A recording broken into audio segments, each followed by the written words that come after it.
Okay. This should be recording now. For lawsuits. Yeah, it's recording. Okay, perfect. So let's talk about Adibhutam, Adidevam, Adhyatmam. And to understand this, we have to understand Ishwar. And actually, I want to take this opportunity to present a different aspect of Ishwar, a different way of looking at Ishwar. And Ishwar, Paula, is just another name for, in Vedanta, what we would call God, or what we would call, the creator of the universe, the one who creates the universe. So this concept of God, every religion has it. And actually, if you think about it, all religions have what's called a Trinity. In the Trinity in Christianity may be a little different, but in general, the Trinity is the God, the living being, the human being, or whoever is the living being, the person, and this universe around us. That's the Trinity. And every religion or philosophy tries to explain how this Trinity came about. And Vedanta does the same thing. Now, in most cases, you'll find the answer is that there is a God who is a supreme being, who has got infinite knowledge, infinite wisdom, infinite powers, right? And has the capacity to create this world. Now, this God creates the world and also creates the human beings and the other living beings, not just human beings, plants, animals, all the living beings in the world. So there is the animate world and the inanimate world. And then there is the God who creates these worlds. And this is probably for a lot of people, for like 99% of the people, this is good enough. They don't necessarily want to go deeper than this. And they say, okay, this is fine. I understand there's a creator. That creator will take care of me. Let me live my life. I'm good with that. I'll pray to that creator and I'm fine. But many philosophies try to go deeper. And so I'm not that familiar with the Western philosophies, but I'm familiar with the Indian philosophies.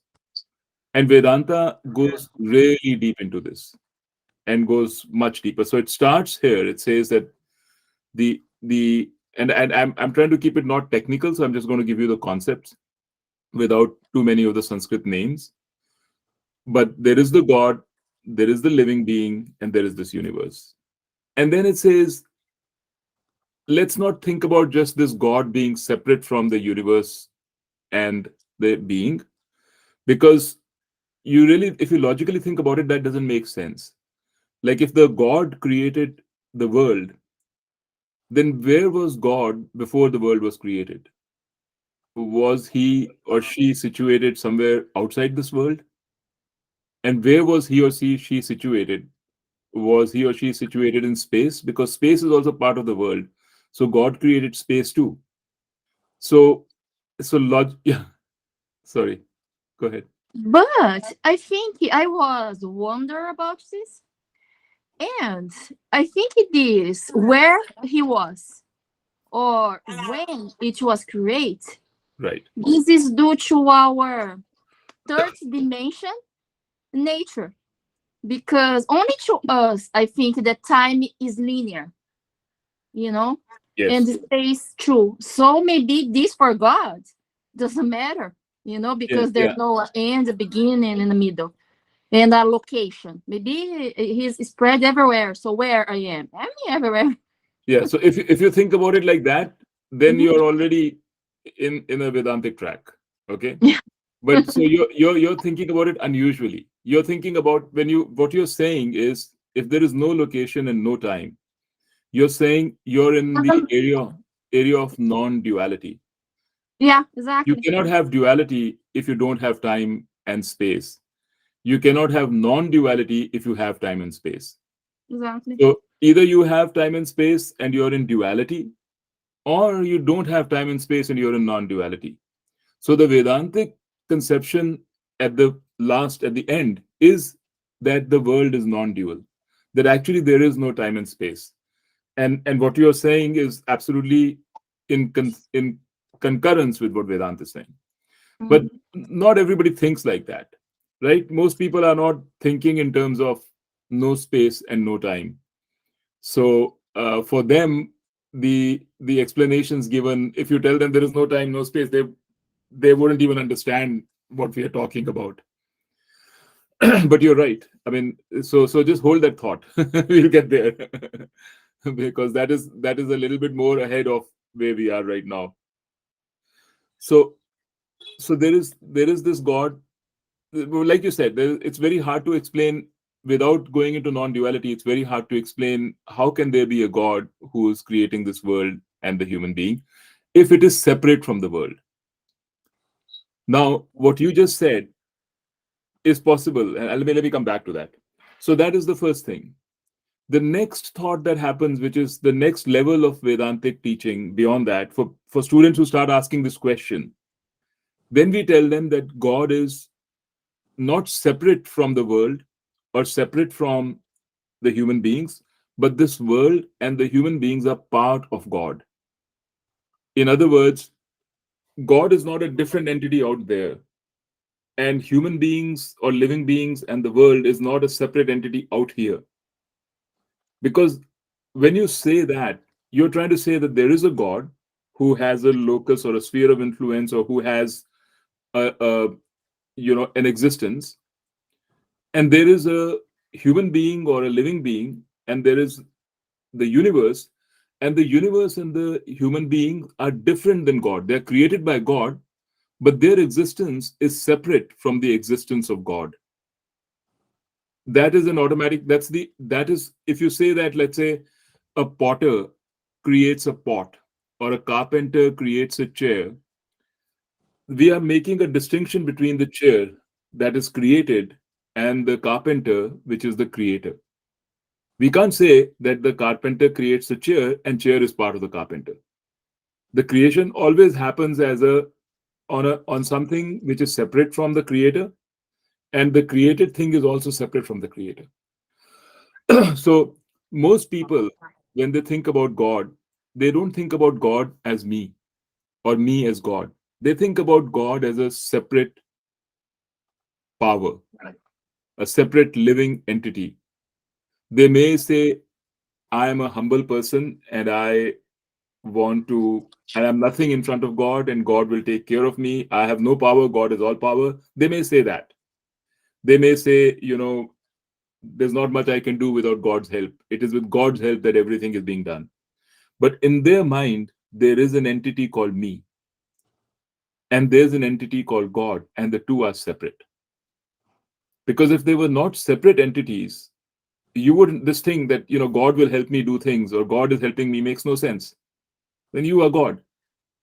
So most of us start here. We think about God as a separate entity, us as a separate entity, and we have our own conception, whatever that conception of God is. And Vedanta also starts here. It says, yes, that's called Dvait Vedanta, but that is where that's the starting point. It just says then at this level, God is also think about God as a living being. Don't think about God as inanimate. So, right? So that's the first. The next level up is I am separate from God, yes, but I'm also part of God. So we talked about this last time, where we said that God is the sum total of everything that exists. So I am part of that sum total of everything that exists. So therefore, I'm part of God, but I'm also separate because I have my own entity.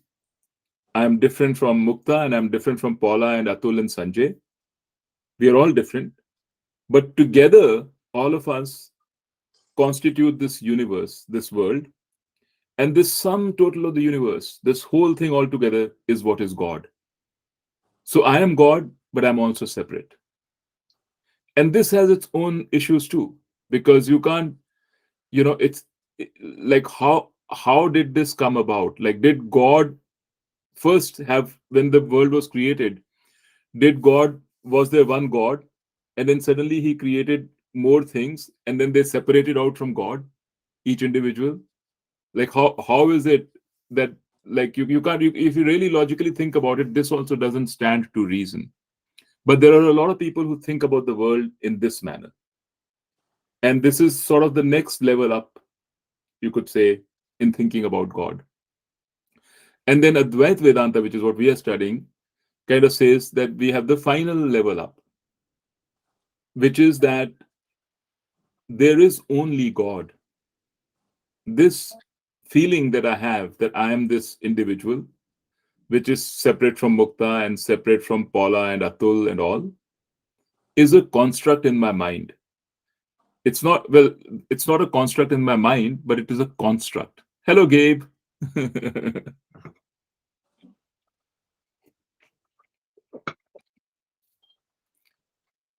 So that's the Advait or the final thinking. So now in that you could ask the question, how was this world created? And our way of looking at it is to say that there is no such creation. There is no time, there is no space. This, when we look at it from the perspective of God or from that Brahman, there is no time and space, there is non-duality. But this Brahman or this God has a capability which is called Maya. This you just need to remember. It's called Maya, like the Mayan civilization. So this Maya is the capability which makes us feel, or which makes us uh, conceive this world. So the Maya has the power to conceive the world, and the Maya has the power for us to conceive, for us to feel separate from everybody else.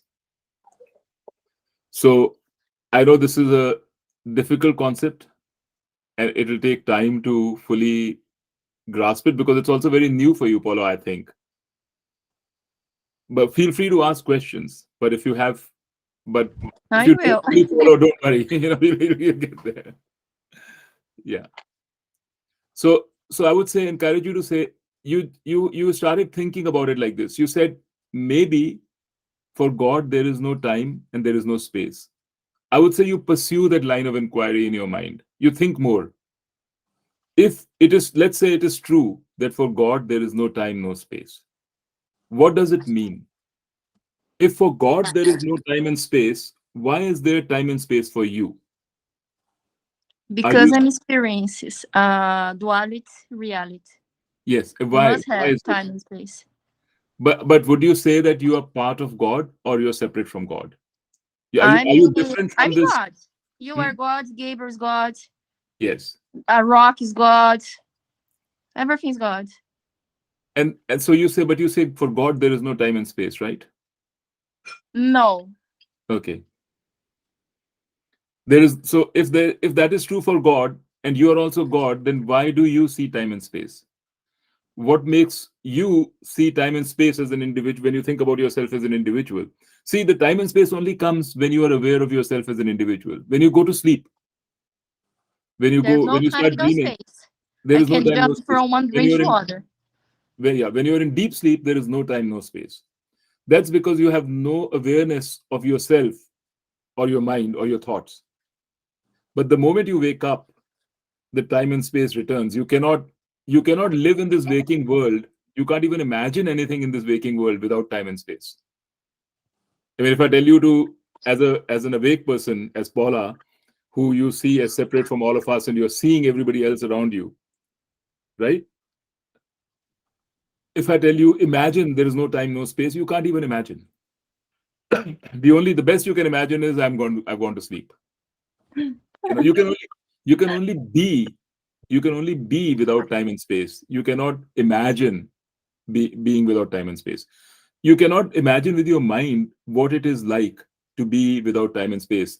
But on the other hand, you can be in time and space when you go to sleep, without time and space when you go to sleep, right? So that's what they say. In To understand the concept of God in Vedanta, you have to be God. You have to stop thinking or trying to imagine what God is.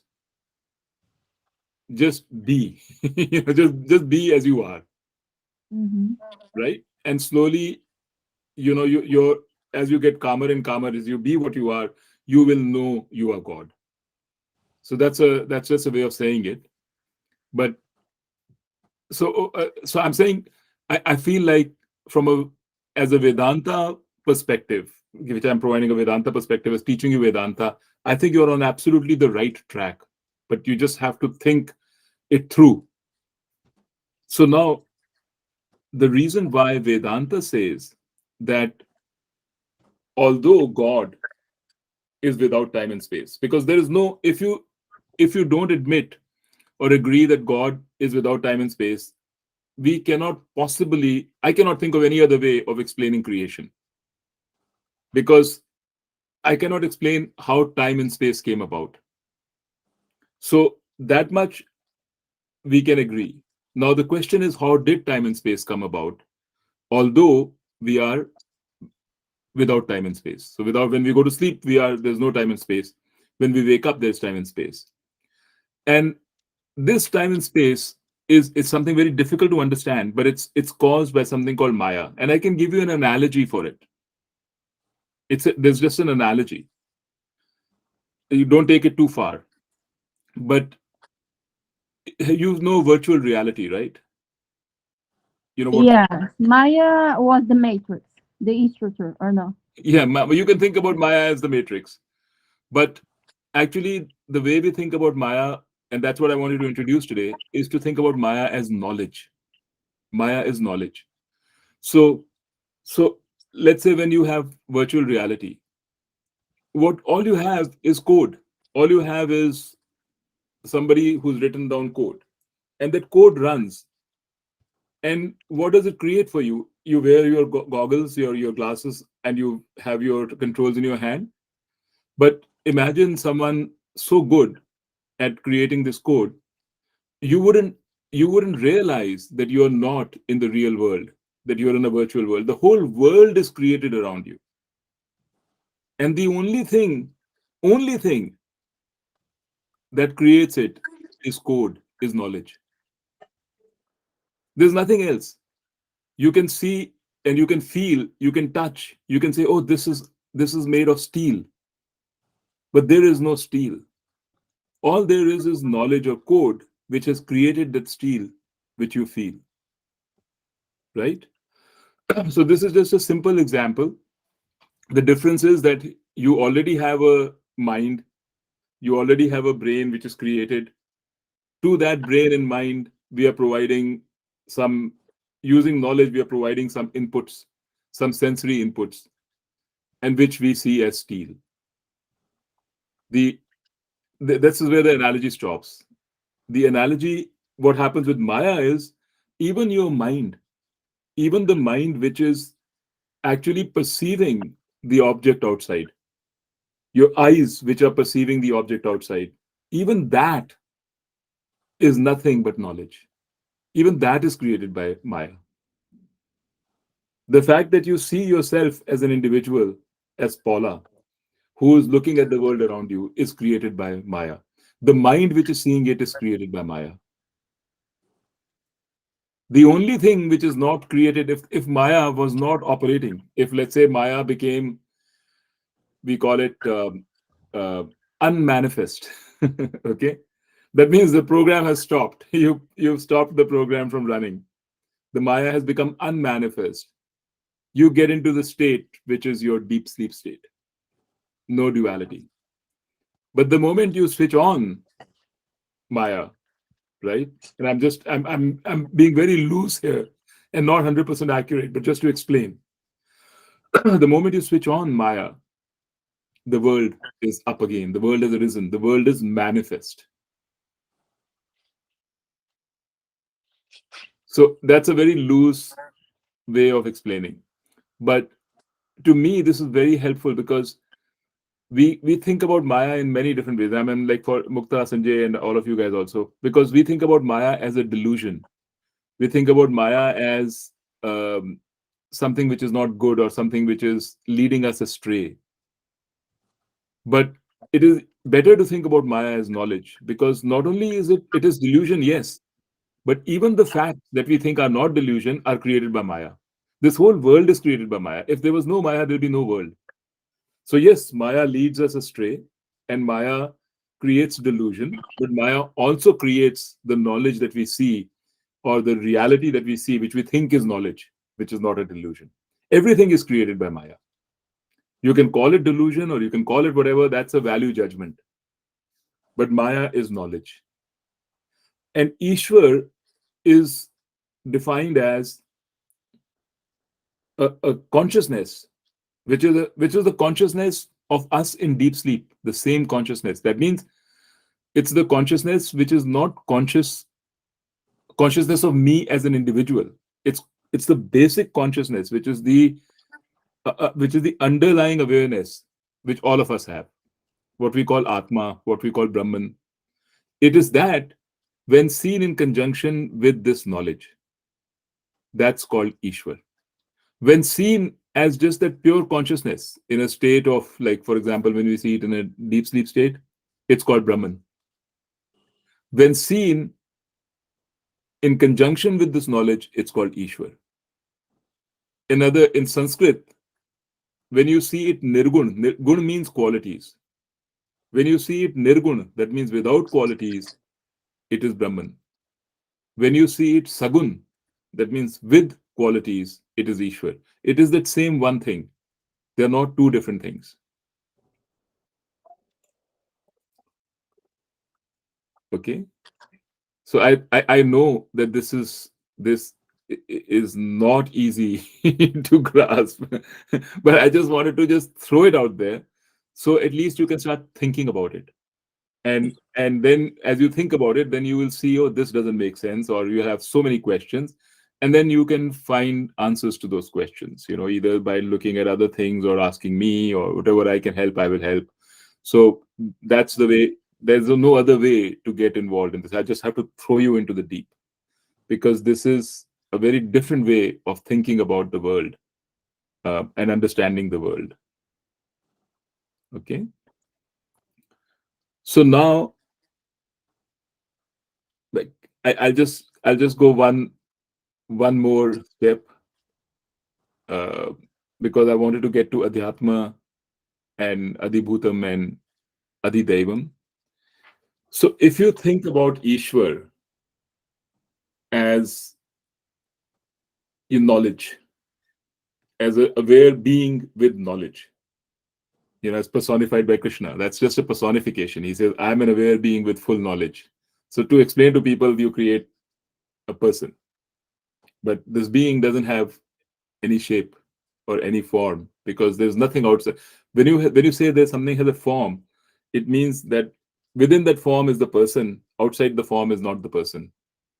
That doesn't work in the case of Ishwar, because there's nothing which is not part of Ishwar. So the Ishwar cannot have form. Form is nothing but a limitation. So Ishwar has no limits, so no form. So this Ishwar, if you think about it as knowledge, and this is enough, so much knowledge that this creates this whole world. It's called all knowledge. Okay. Sarvavit. So if you think about Ishwar as that, then Swami Dayanand approached it in a different way and said, think about knowledge as laws. This world is run by laws. You have, and in every sphere of the world there are laws. In the social sphere there is a law. We call it the law, say we call it the law of dharma. In the cosmological sphere there are laws. These are the laws of physics which are running this world. In the mental sphere there are laws. That's how psychology came about. So you can break up this whole creation into these different functions, or different worlds, or different things, and say that each has a law. Like when rain happens, that happens because of some ecological law. So there are laws for why rain happens. So if you break up the world into these little pockets, each with its own functional specialization, so to say, then each of these pockets is called a devta. That's what a devta is. So when we say, you know, the, say Indra is, or there is a devta for Vayu, for the wind, that means there are laws which control the weather and the climate in this world. And we personified that for just simplicity. We personified that and said, okay, that those laws are embodied in a person, which is not exactly God, but in the hierarchy, not as senior as God, but somewhere between human beings and gods. And that's a devta. So you could have a aankhon ka devta. That means it when you say I'm doing puja or I'm worshipping the devta of rain gods. You're just basically saying you're saying that there are laws which define our climate, and I as a human being am saying, please those laws work in my favor, give me rain. So so you think about devta, you think about these laws. In fact, Swamiji used to say, you could say you can create any devta. You can create a devta for the thyroid. That was the famous one. He said you can create a devta for your feet. That means it's not just you. It's when you say a devta for a thyroid, then you take all thyroids across all beings. Your thyroid, my thyroid, the thyroid of all the animals who are living, and cut across it like that horizontally, and say there's a law which governs how this functions, how this works. That is the devta. So the devta is not a law which is all encompassing of everything, because that is Ishwar, but a law which takes a slice of it is called a devta. So for human beings, sometimes it's easier to deal with devatas than with God. It's easier to even begin to grasp this universe in these slices than as a whole. And that's what devta means. Now, Adi Daivam means this everything which is centered around devatas. So when you say remember I told you Shanti, Shanti, Shanti. One of the Shantis is Adi Devam. It's basically you are saying to the devatas, hey guys, please, give me peace.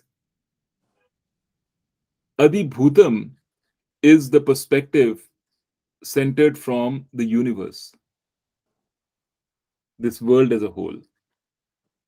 Adhyatma is actually Adhi Atma, Sandhi karke Adhyatma. So Adhyatma is centered from me. This Atma doesn't mean the Atma that there's consciousness which we define as Atma. This is just Atma can sometimes also just mean just me as a human being, a separate human being. So that's what Adhyatma means, me.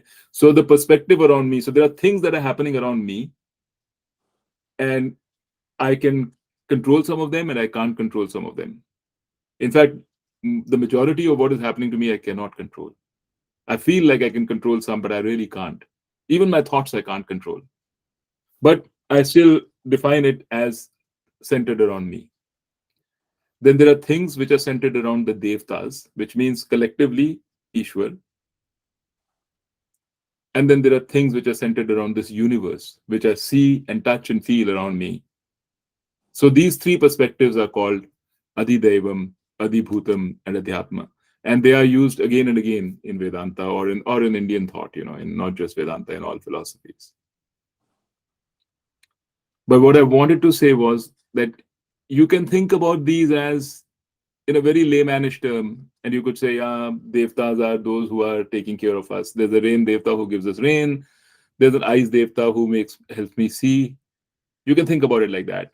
Or you can think about it in a more evolved fashion, which is these Devatas are nothing but the laws which are derived from knowledge which is nothing but Maya. Um, and this world is nothing but laws. Actually, it's very interesting.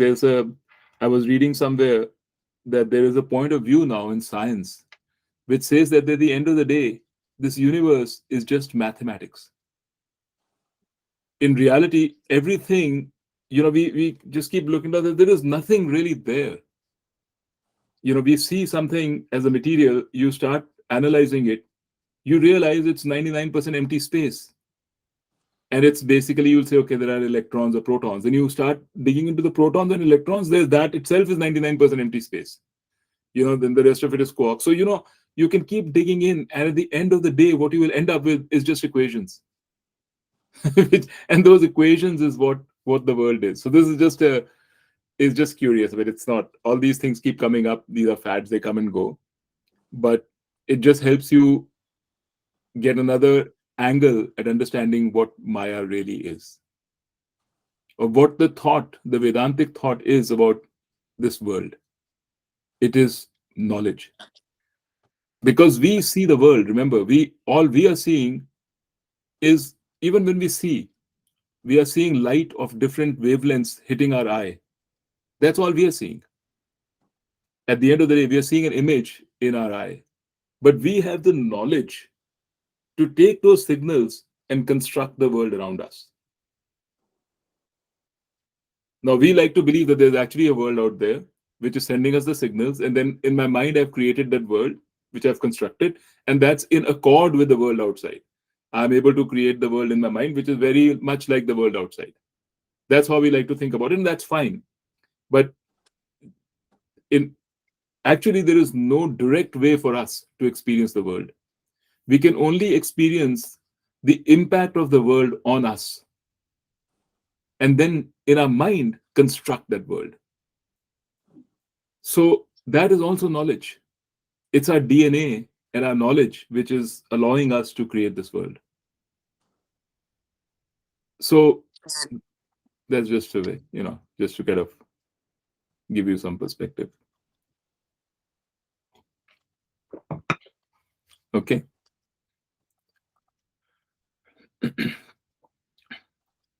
So I thought that we'll cover this part, and then I thought we might go into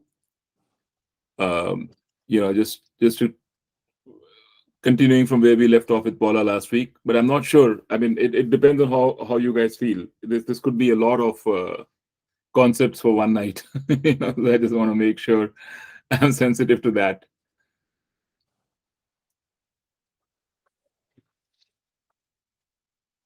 I mean, anything else you want to talk about or discuss, or what are your thoughts? Anything?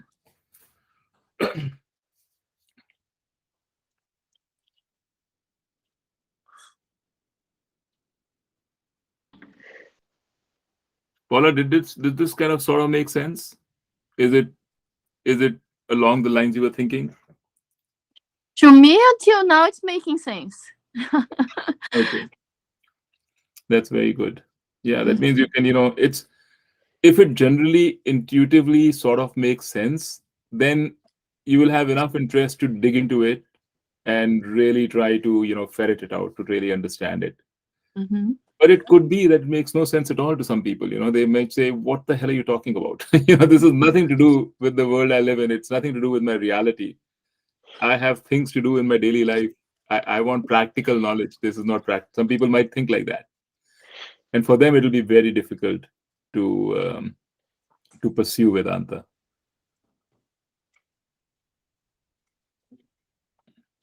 So there too, Vedanta has a thought. Why is it that only like 1 in 1,000 or 1 in 1 crore, 1 in hundreds of thousands are even interested in this sort of thinking? Why is it that? And the thought is that it has to do with readiness. That a person has to be ready before this knowledge has, or this philosophy has, any impact on them. They realize the value of it, and that readiness, in a very loose way, that readiness comes by having tried out other things and realized that those other things don't work. Very loosely speaking, having we believe in reincarnation, right? So Vedanta says that we have spent lifetimes pursuing happiness through monetary or material gain, through relationships, through all kinds of things. And over time, we've had ups and downs and highs and lows. And we've said, oh, yeah, I found what I wanted. And then that suddenly the thing goes away. And then you say, oh, what I thought I found isn't really, it didn't work the way I expected.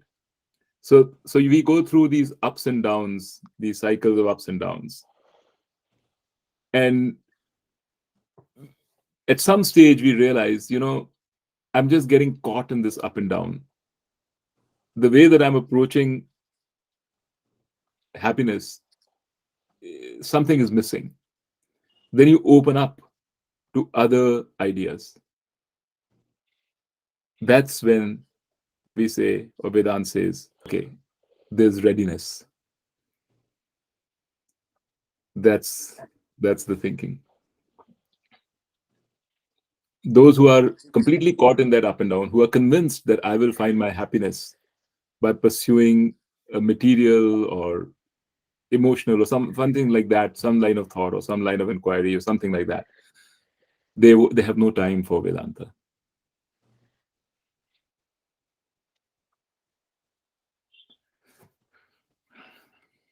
Sanjay, हाँ जी हाँ जी you're not on video, but not on audio either.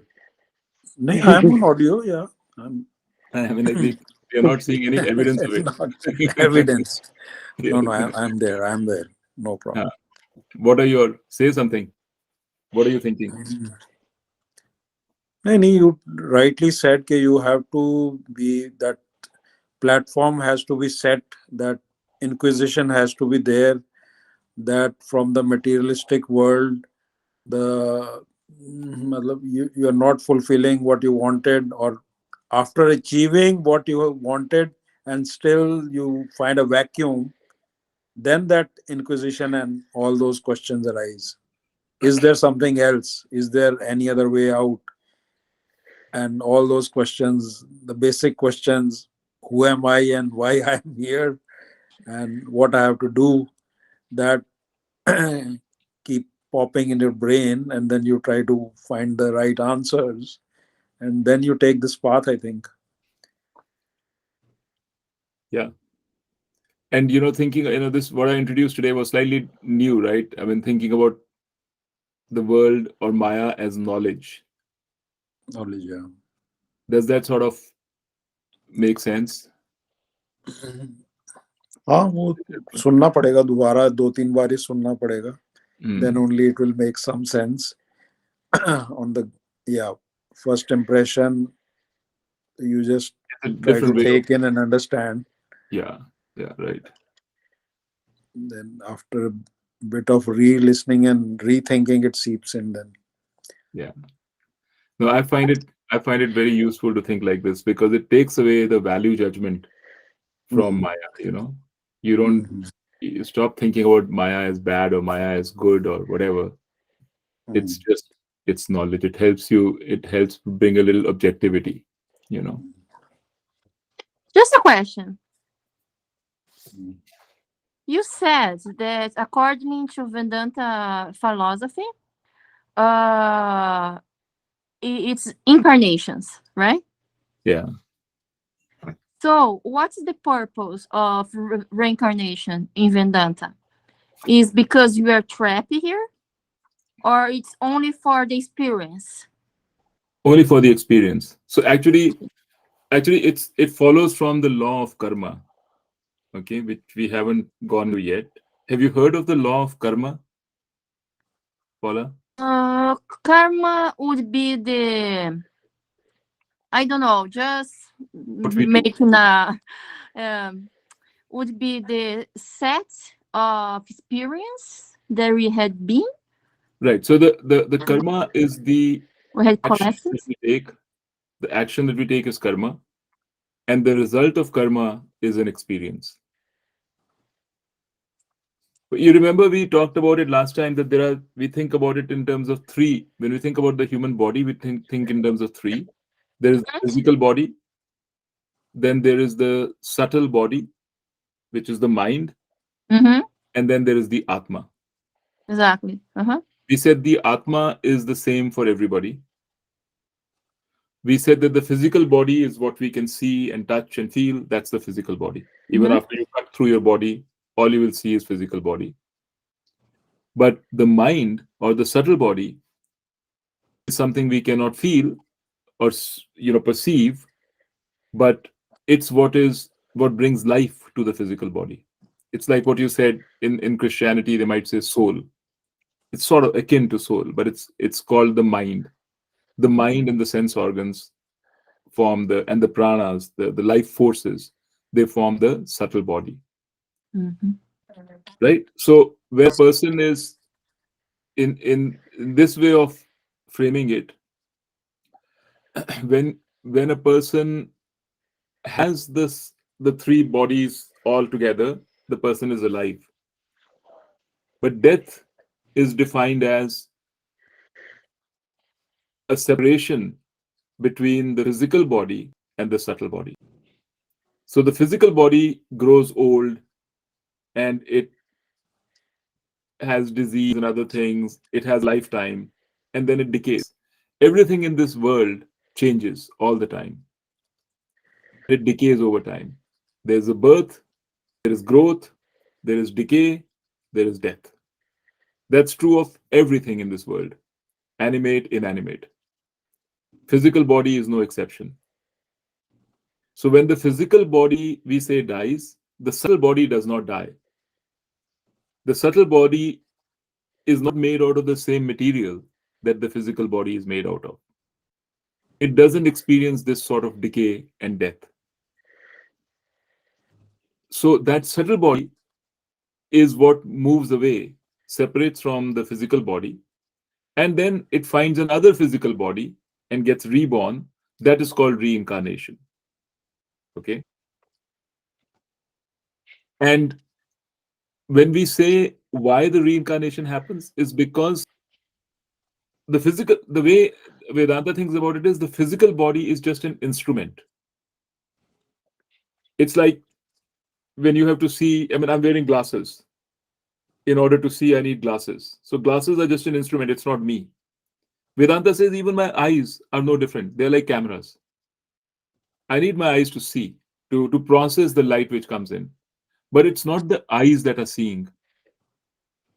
The entity that is seeing is the mind. And that mind is part of the subtle body, not the physical body. Physical body does not see. Physical body is an instrument. And that instrument provides data to the subtle body. The subtle body processes the data and creates an image or creates a world. It can't do so without the physical body, because without the physical body, it won't be able to collect the data. It doesn't have the instrument. So the experiencer is the subtle body. The one that experiences the world is the subtle body. Physical body just gives the data. The doer is also the subtle body. When I say I'm moving my arms and my legs, my arms and legs did not decide to move, right? Mhm. I may even use my brain to move, but the decision to move didn't even come from my brain. My brain is also just an instrument. So, me as subtle body decides to move. It tells the brain, I have to move. So, the brain processes the signal to move. It takes the intention to move and breaks it up and says, okay, in order to move in this fashion, my left leg should do this, my right leg should do that. I have to keep balance, so my arms should go behind. I have to be able to see, so my eyes have to start looking ahead. All this has to happen for me to move. The processor of all this is the brain. So it takes the intention to move and distributes the processing to different parts of the body. So brain is like a central control unit. And then the body moves. But who is the one who decided to move? According to Vedanta, it's the subtle body. The physical body is just an instrument. Now, if I moved, by moving, I may have killed another human being, or I killed some germs, or I killed something, or I decided to do something bad to kill somebody. That decision is again, the doer is the subtle body. The physical body is just an instrument. So the physical body killed, then If the doer is the physical body, is the subtle body, the experiencer is the subtle body, the experience of the result of killing, that's a bad thing. So according to law of karma, if you do something bad, you'll have to reap the rewards or the sins of doing something bad. That experiencer is also the subtle body. So if I do something wrong, I have to, as subtle body, have the experience of it, have the result of it. Now, sometimes that result happens in this lifetime while this physical body is in place. Then it's okay, it's balanced out. But sometimes, before the result happen, my physical body will die. I may be, for whatever reason. But the result is still got to happen. The subtle body is still there. It's not dead. And it has committed some act. And it has to have the result of that act. So, as long as you have remaining actions for which results have to be experienced by you, you will take another form. You will take another physical body, an appropriate physical body, which will give you those results which you experience. So the law of karma says that there is no going away from your from what you've done. There is no escape till such time that you have karmas, outstanding karmas, they're called. You have a account of karmas. You will have bodies in order for you to reap the results of those karmas. Okay, so that's why the reincarnation happens as per Vedanta. Not just Vedanta. This concept is true of all Indian religions. There are many different philosophies, but all of them say the same thing. There are differences between them, but this is common to everybody: the law of karma. And once it's all balanced out, you don't need to reincarnate anymore. You can go Yeah. somewhere else. So now you got to really think about it. There is no way to balance it out, because every time you reap the reward, you'll do something else too. So in every world, every time you come into the world, you will be experiencing something, but you can't be in a position of actionlessness. In order for you not to do any karma, you have to be actionless. But you can't be actionless. Even breathing, when you breathe in air, you're breathing in a lot of bacteria and a lot of organisms which are in the air. And in your process of breathing, you're killing them. Right? So you're taking action. You're looking, you're seeing, you're taking action. So you come to the world because you have to exhaust the experiences or the results of past action. But having come to the world, you have no choice but to take new action. And that new action will have to bring in new result. So actually what you raised is a very interesting and a very important point, which we have to understand, that karmas are, everybody has, we call them almost infinite karmas, because over lifetimes we've accumulated karmas. And we keep coming back to the world, right? And we keep living life and we keep doing things thinking we are going to exhaust the karmas, but we don't. That's the reason why I said, this maturity of coming to Vedanta, it's related. Because you think that by doing actions, you can exhaust your karmas and then you don't have to suffer sins anymore. That I will only do good things, and that way I will only experience good things. It doesn't work like that. You will, like it or not, do things which you may think are good, but another person will think are bad. Right? It's just no way out of it. So this is the ongoing chakra. This is the ongoing wheel of life. Reincarnation after reincarnation after reincarnation, we keep going. There is only one way to extinguish karmas. Okay, now this is very, I'm going to say it. I'm not sure whether you're going to completely grasp it, but let me just tell you, this is the essence of the Gita.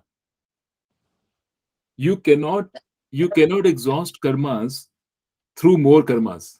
It's like putting kerosene into fire. You're putting fuel into fire. You can only exhaust karmas through knowledge.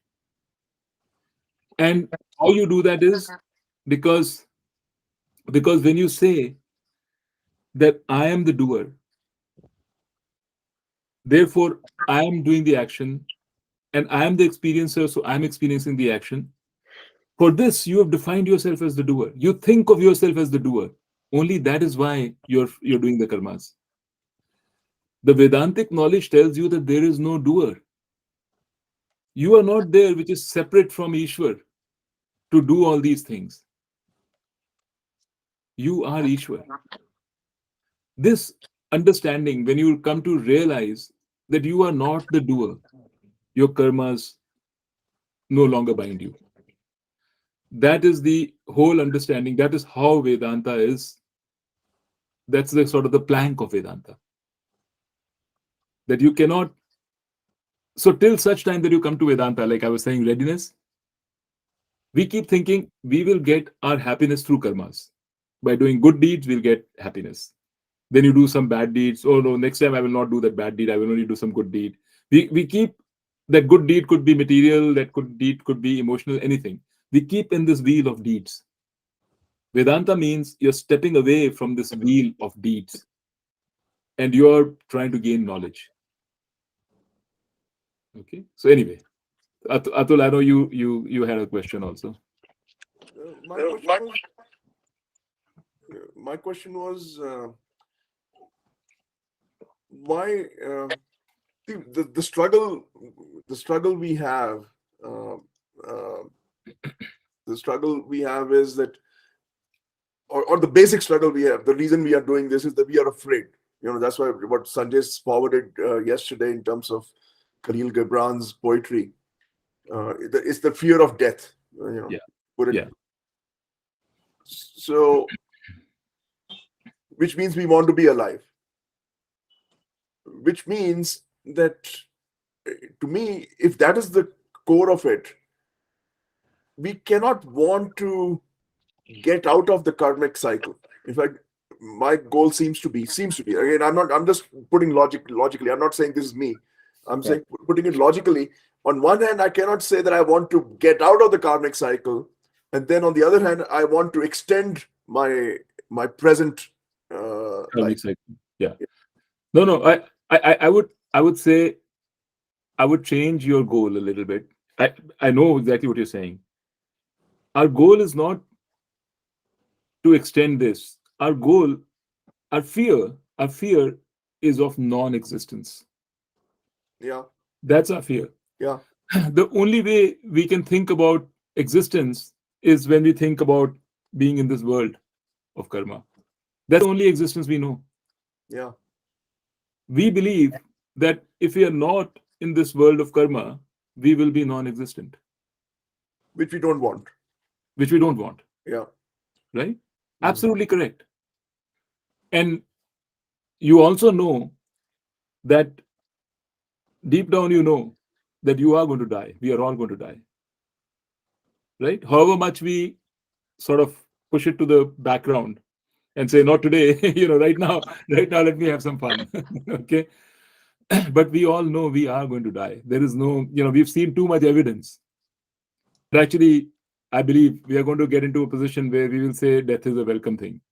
Because, I've seen so many people now ridden with disease. They can't move. They can't think. Their mind is gone. I mean, we'd rather die, but whatever. It's an aside. But death is coming. Yeah. This creates, and it's like a coiled spring inside our mind. We can ignore it, but it is there. And it influences everything. It influences our happiness. Because even when we are happy, somewhere deep inside we know this is temporary. This is going to go. We know that non-existence is there in front of me. It's just around the corner.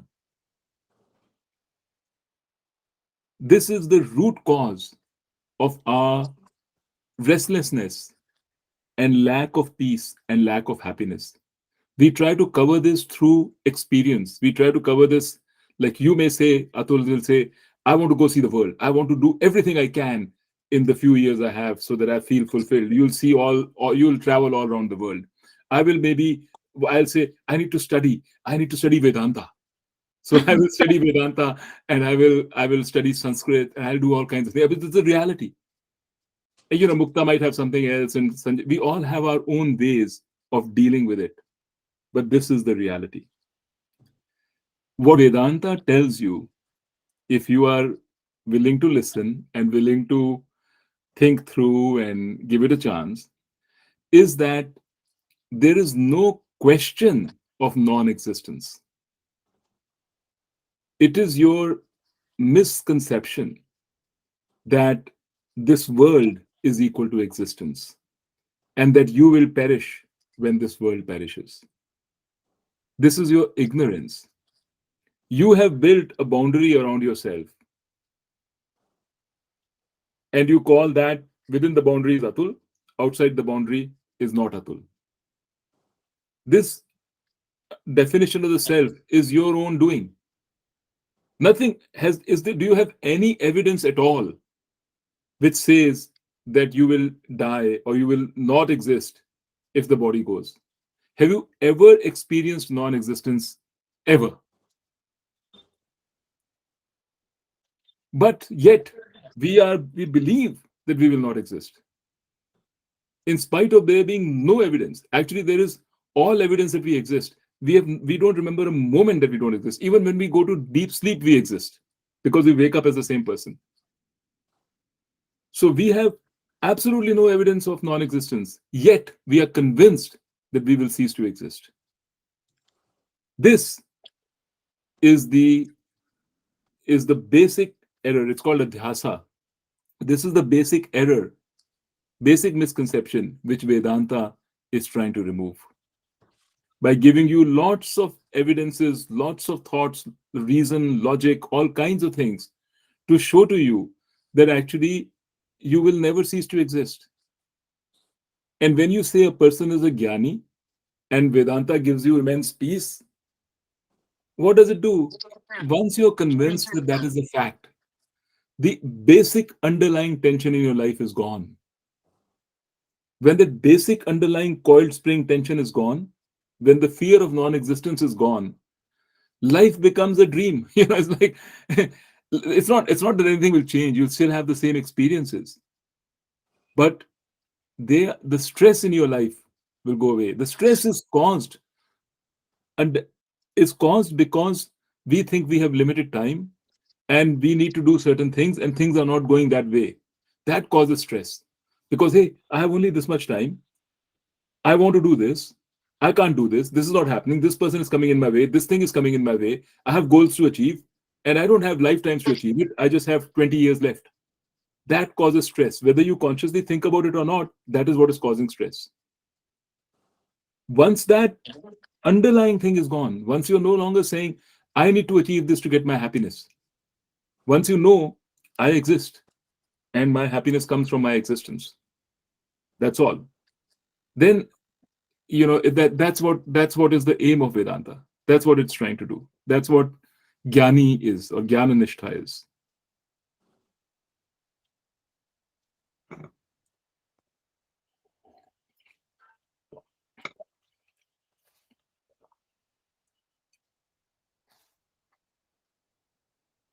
Okay, I think Atul disappeared, but he still exists.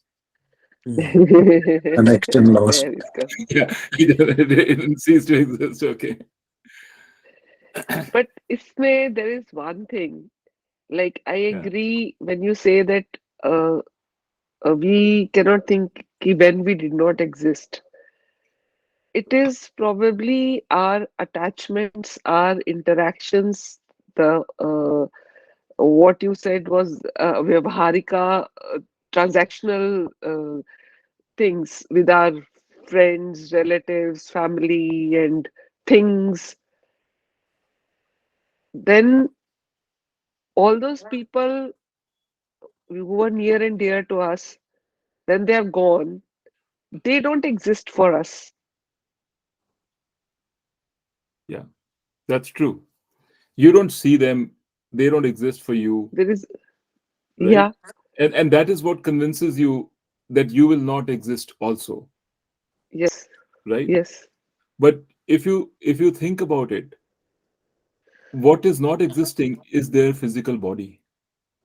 You have no way of knowing whether they exist or not. yeah, Actually, you don't even know whether they exist today. you know, yeah, really yeah. speaking. All you know, the only thing that you know for certain in this world Their is that you bodies. exist. That's all you know. Everything else is an interpretation of data that is coming to you from your senses. Either it's coming to you from your senses or it's coming through you from your thoughts, which are also basically based on data coming from senses. It's all an interpretation. But that I exist, there is no data. It's just Yeah, that you know, that I agree. right? So what you know for certain, you're doubting. What you don't know for certain, which is the rest of this world, which is data, which is the way you're getting, you're convinced it's there. So it's not you. I mean, I'm saying you, but all of us. Yeah, yeah, We are convinced of those things which whose knowledge we gain from perception. Perception is a means of knowledge. Touching, seeing, hearing, speaking, these are all means of knowledge, right? So all the data that we gain through perception of this world, we are convinced of. The data that we don't need any perception to get, that I exist, something which is deeply known, we are not convinced, because our mind is busy with the perception. We've never paid attention to what I really know inside me. I have never paid attention. I mean, till you get to Vedanta and till you get to meditation and things like that, you really don't pay attention to this, because we believe that this everything we see from perception is exists, and we believe we are incomplete, we believe we are temporary, and we believe that the only access we have to correct that situation, to give us more peace, to make our legacy last, to make our happiness, is coming from those things that I'm perceiving.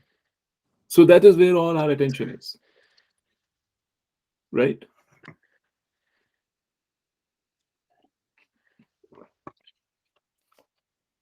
And why is it that people that we love are so important to us? you know Actually speaking, I'm telling you, this may seem very kind of impolite or whatever, but Vedanta tells us that we are a sangha. It's a very important thing it tells us. A sangha means we are unattached. Actually, we are not attached to anything at all. We think we think that we are attached to this, we are attached to that. If this thing goes away, I'm done, finished. If that thing goes away, I'm finished. If you really look back on your life, so many things which we think are valuable have gone. So many things which we think would bring us happiness, we've achieved. At the end of the day, nothing has changed. We are still a sangha. The you're the same mukta which was there in Montfort School. you know, we're all the same. But it needs courage to admit that yes, I am actually unattached. That nothing will change. It's our fear. It's the mind. It's these thoughts which keep telling us, "Oh, if this thing goes, I'm gone. Something devastating is going to happen." That's just, you know, these are the kind, when we say Vedanta can be verified by experience, this is what it means. With experience of having lived your life, if you look objectively, you'll realize you're a sangha. If you look back at all the things that have happened, and if you, in the beginning of your life, if you knew that these are all going to happen, you'd either have been terrified or absolutely elated, right? But nothing happened, like you're the same. you know. Paula, you raised your hand. I just have one last question for today. Um, Yes. according to Vedanta philosophy, once we reach the acknowledgement that, and we can break free from the duality world, uh, then we don't need to reincarnate anymore. But and then you go, I don't know where, somewhere else. But No, you're not in duality anymore, so you can't go anywhere. You are you're like Ishwar, right? You're not going anywhere. You don't have time. You're non-dual. if you want it, your essence wants to experience duality again. Yeah, You absolutely. can reincarnate again, even Yeah, that you reach absolutely. acknowledgement. Whatever you want is what you will get. Okay, I got it. Okay. If you still want reincarnation, you want to experience duality again, that means somewhere in your mind you still believe that your existence depends upon you being here in this world. Your happiness depends upon you being here in this world. And That means not only for the fun and the no, no, game. no, no, no. It just means that.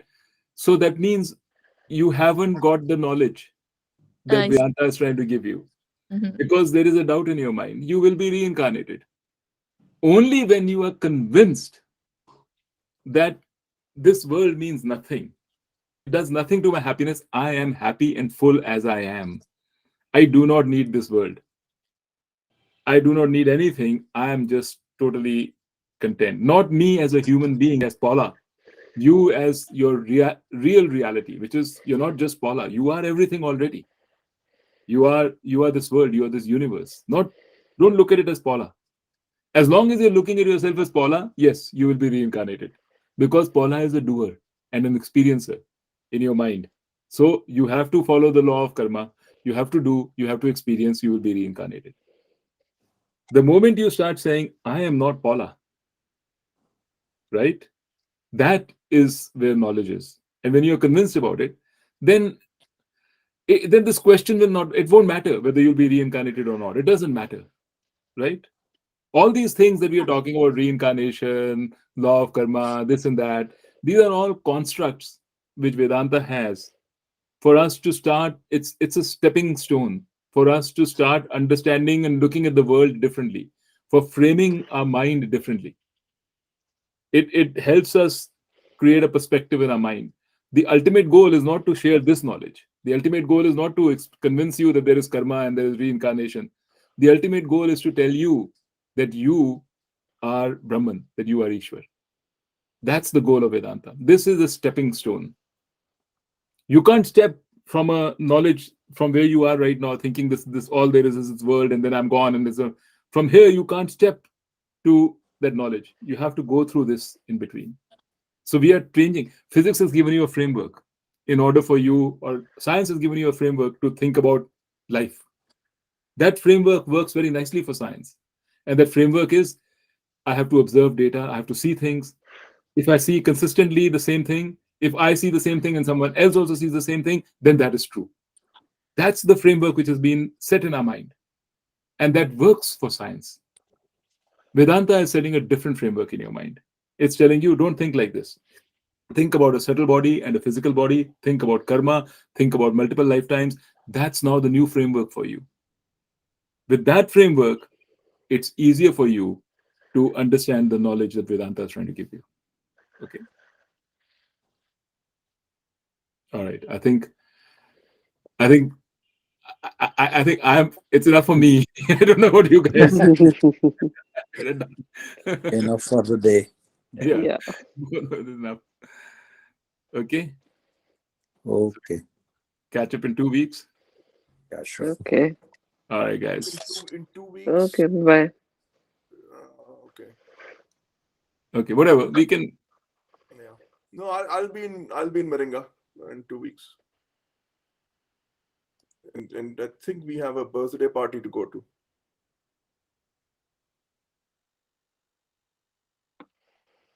I think Dheeraj is also having trouble with the. Google Meet. Yeah. I I don't got know. I the don't know what happened. I'm so sorry. Google caught up with you. I explained it 3 times already. This is the No, usual thing. I think all of you should download the app Meet first and then join through Google Meet from the mail. Okay. Anyway, so all right. So we are done, right? Yeah, okay. See Yeah. you soon. Okay, bye-bye. Good night. Bye. Now I don't know how to end this Bye. properly, so I'm going to The red button. stop recording first.